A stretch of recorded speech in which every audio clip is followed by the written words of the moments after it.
Hi, I'm Chris Maragakis of Simply Be Retreats and Therapies. I'm a life coach, therapist and podcaster. Welcome to Mindful Mutterings. Please like, share and subscribe. And as always, thanks for listening. Hi, thanks for joining me. This week I want to talk about grief because I don't think we talk about grief enough in this country. And it's something that we will all experience in our lifetime, whether it's the loss of someone we know or the death of a pet, the ending of a relationship, or even the completion of an era in our life. And we don't talk enough about how to deal with endings. But for the purpose of this podcast, I'm going to refer to a death. But these strategies can be applied to all of the scenarios I talk about to help you manage your grief effectively. And so I said, I don't think we prepare ourselves for death enough. I mean, it is inevitable and it will ultimately happen to all of us. And if we were more honest about it, we could be more open when we experience its pain and when we have to face it when we lose others. And then other people would be more prepared to comfort us because we would be able to verbalise how we're feeling, and they would be able to verbalise the support they want to give us. And grief is essentially the pain that we feel at something ending, and it can be completely overwhelming. It's generally recognised that we go through these stages when we grieve. We have denial, followed by anger, then bargaining, depression, and acceptance.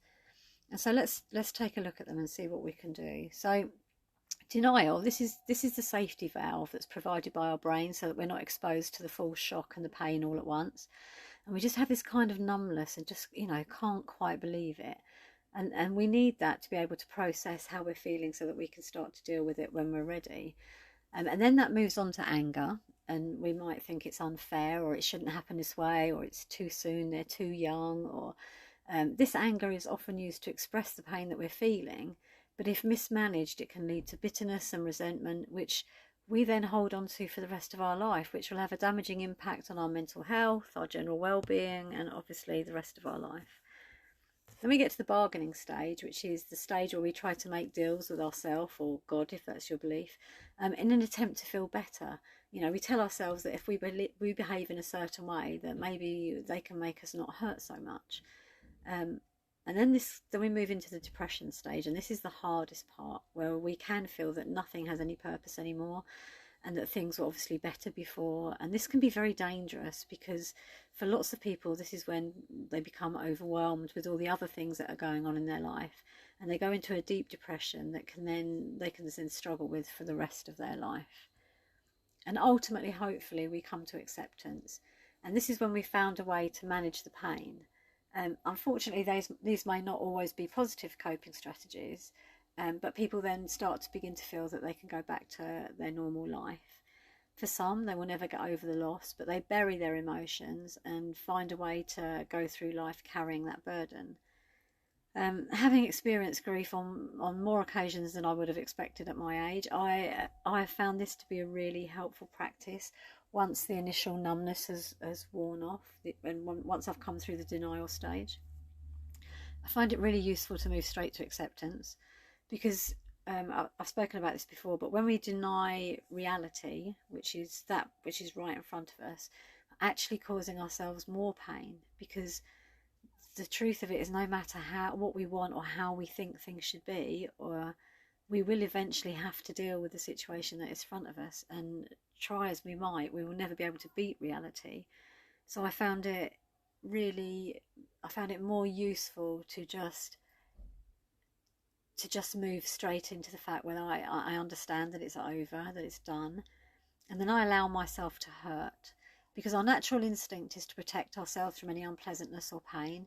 But by tucking it away and trying to ignore it, we're actually giving it more power to hurt us. I think it was Carl Jung who said that what we resist persists. And mindfulness-based stress reduction therapy is a fantastic tool, because what it does is it helps you to use mindfulness and meditation to fully experience and challenge and then allow to move through you the pain that you're experiencing. But if you don't have a qualified therapist that you can work with, and I'm one of them, by the way, then you can try the following. Find yourself a quiet space where you can be comfortable and left alone. And you may want a journal or some paper to write on. And this is the important part: only ever allowing as much as you can bear. And if you have existing mental health problems, please don't try this without speaking to your practitioner. Bring the situation to mind and allow yourself to feel. And notice where that pain arises in the body. Let the tears flow. And then question why it hurts. And this may sound a little silly, because at the time it hurt everywhere and your mind is screaming that it hurts because it's over. But allow that to subside and then become mindful and work through it. And once you bring emotion into the present, it can't hurt you as much anymore. And you can begin the process of letting it go. And you just repeat this as many times as necessary until you can revisit your memories or the situation without overwhelming pain. And the kind of questioning I'm asking is like, why does this hurt so much? Well, obviously it's because they're not in my life. Or why do I want them to be in my life? Because I miss them. But, maybe it was their time to go. And the more you challenge these questions, the more you challenge these assumptions that you're making, or the things that you think should be the way that they're no longer, the less they can hurt you. Because, like I say, the minute they're in the present moment, they can be addressed. And then moving forward from here is when we acknowledge the past. And generally speaking, we become depressed when we live in the past. And that is to wish, like when we wish that things were like they were before, or we have regrets about things that were said or unsaid, or maybe actions that we did or we left undone. This will only cause us pain, because the past cannot be changed no matter how much we want it to. And so, we can try and make amends by writing a letter to apologise and telling them how we feel, and then destroying it with some kind of ceremony. Sometimes it's helpful to go to the grave or the resting place and read this letter out to them, or sometimes it's better if you just go for a walk and talk to them. But if it's left unsaid, it just festers inside you and you can't move on from there. So it's really useful to find a way where you can express any form of maybe regret or apology that needs to be voiced. The thing is also, energy doesn't end, it just changes. And so a person or a pet will still have an energetic presence in our world, even if they no longer have a physical body to represent them. And so you talking out there, it will be heard, and you can sometimes feel their presence, and that's because we're all connected energetically. And so it's a really valuable way to allow the sadness of the past to go. And if it's the end of a relationship or a situation, then obviously you can apologise or seek an apology if you feel that that's necessary. But you can't make them give you one, or you can't make them accept yours. But you can use this strategy to say all the things that you wished you had but didn't, without causing further conflict. So write it down in a letter, get everything that you need to say out onto paper, and then you'll start to create some space, and you'll be able to come up with a more proactive solution. But you'll also feel like a weight's been lifted from you, because you're finally having your say. And the thing is, if we don't let go of our pain, it builds inside us and festers, and then this might manifest as illness or a mental health issue or bitterness. It won't change what's happened, but by naming it and challenging it and making peace with it, you will be able to start to let it go, which will free up space for new emotions or people or experiences to come in. And then this one's going to sound very random, but be grateful.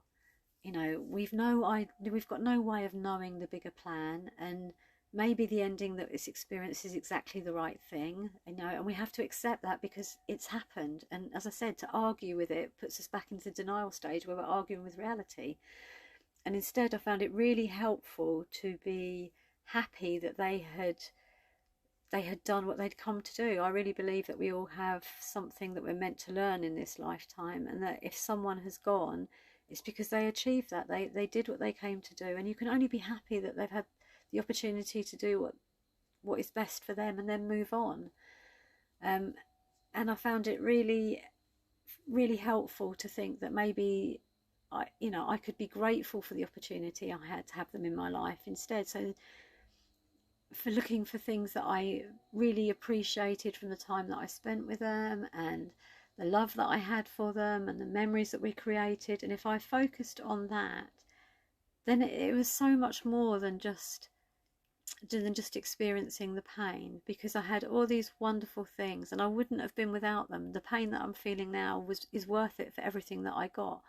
And so then I can, once I replace that pain with gratitude, I can see a lightness, and I can start to just be happy for the fact that I had them in my life, which is essentially a gift.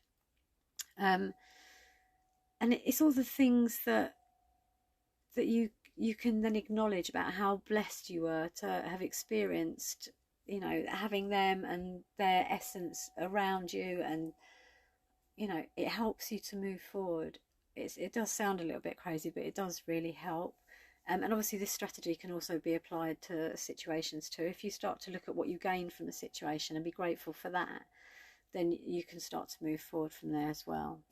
And each time we acknowledge our pain and the gift that we have experienced, our suffering lessens, and then we can move from grief and missing them into the joy for the experience, and then ultimately the peace of mind and freedom from the pain. And I won't pretend that this is an easy process. Grief never is. And I've practiced mindfulness for a very long time. And I would never attempt or want to minimize your loss either. But what I'm offering you is a way to move through your grief kind of more proactively and almost quicker. It's almost like the more you acknowledge what you're feeling and how you're dealing with it, the quicker the pain recedes, because you're challenging it, because you're bringing it into the present moment.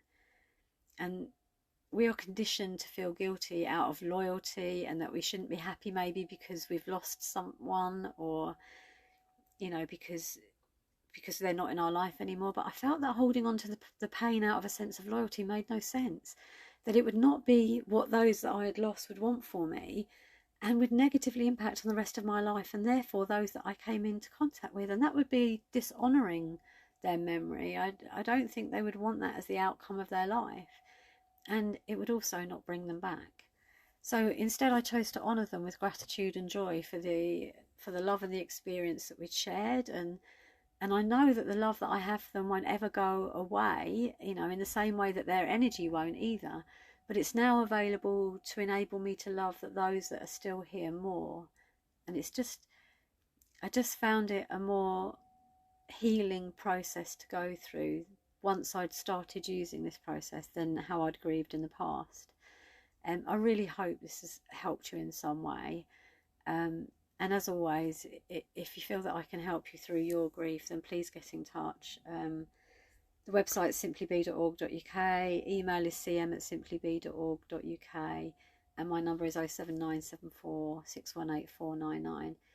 If you really are struggling with grief, then Cruise is an excellent bereavement charity, and they can be found on the website. They have an online chat and an emergency number. And please don't suffer. You know, please reach out and get the help that you need. And if you have lost someone, I'm so very sorry for your loss. But thank you for joining me this week. As I say, I do hope that this has helped you, or will help you, to move through the process a little more smoothly. And I hope you'll join me for the next one. Thank you. Bye.